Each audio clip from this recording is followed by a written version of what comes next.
अस्सलाम वालेकुम फ्रेंड्स, हज 2024 के हवाले से बहुत अच्छी खुशखबरी आ रही है। गवर्नमेंट ऑफ पाकिस्तान की जानिब से काफी ज्यादा रिलीफ दे दिया गया है। ये रिलीफ क्यों दिया है मैं आपको आगे चलकर बताता हूँ। इससे पहले जान लीजिए कि कौन सी खुशखबरी। सबसे बड़ी खुशखबरी मुझे ये इम्कान लग रहा है कि बगैर कुरानदाजी के जितने भी लोगों ने सरकारी दरखास्तें जमा करवाई थी, तमाम के तमाम हज पर चले जाएंगे। लिहाजा जिसने बैंकों में हज के लिए पेमेंट जमा करवा दी थी और कुरानदाजी का इंतजार कर रहे हैं, वो बस तैयारी पकड़ी है। इंशाल्लाह उनका हज अल्लाह ताला के फजल से पक्का है। सिर्फ वो जाने की अपनी तैयारी कीजिए।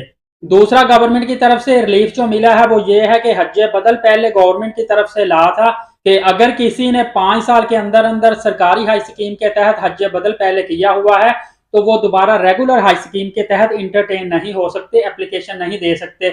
ये ला खत्म कर दिया गया है, 5 साल की शर्त खत्म कर दी गई है।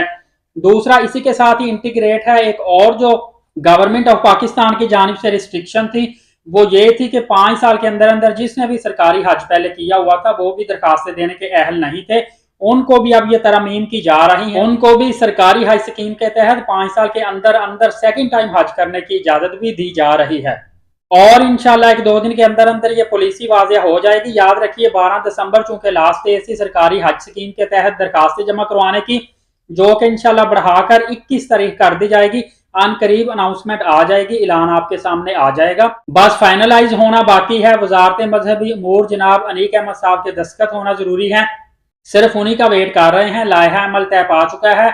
असल में हुआ कुछ यूं है कि सिर्फ 4 दिन बाकी रह गए हैं 12 दिसंबर आने में, मतलब हज की लास्ट डेट आने में, और अभी तक सरकारी हज स्कीम के तहत सिर्फ और सिर्फ 18,000 एप्लीकेशन जमा हुई हैं। और स्पॉन्सरशिप स्कीम के तहत जो कि 25,000 सीटों का कोटा था कि बाहर से फॉरेनर डॉलर जमा करवाएंगे और बगैर पूरा अंदाजी हज पे आपका नाम शामिल किया जाएगा, उसमें सिर्फ और सिर्फ 1200 एप्लीकेशन जमा हुई हैं। प्राइवेट दफातर में भी प्राइवेट हाजियों के लिए जो कोटा मुख्तस किया गया था उसमें बिल्कुल भी रश नहीं है। तो ये सूरत हाल देखते हुए गवर्नमेंट ऑफ पाकिस्तान ने इनिशिएटिव लिया है और काफी ज्यादा पाबंदियां खत्म की है, हज के रूल्स एंड रेगुलेशन में नरमी की है और 1-2 दिन के अंदर अंदर इसका नोटिस भी निकाल रहे हैं।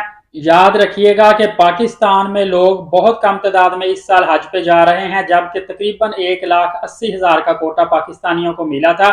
सऊदी अरबिया की वजारत मजहबी अमूर भी इस चीज को लेकर थोड़ा सा सोचो विचार में मसरूफ है कि नेक्स्ट आने वाले सालों में पाकिस्तान का कोटा कम कर दिया जाए। तो मैं एडवांस में मुबारक देता हूं उन लोगों को जिन्होंने दरखास्तें जमा करवाई हुई थी और जिन्होंने इस दफा हज का इरादा किया था, उनको बहुत बहुत मुबारक हो। अल्लाह ताला इनका हज कबूल फरमाए और इनका सदका हमें भी उम्रा और हज की सआदत नसीब फरमाए। और जो मेरे व्यूवर्स हैं और सब्सक्राइबर हैं, इनको भी आने वाले अगले सालों में हज और उम्रा की सआदत नसीब फरमाए।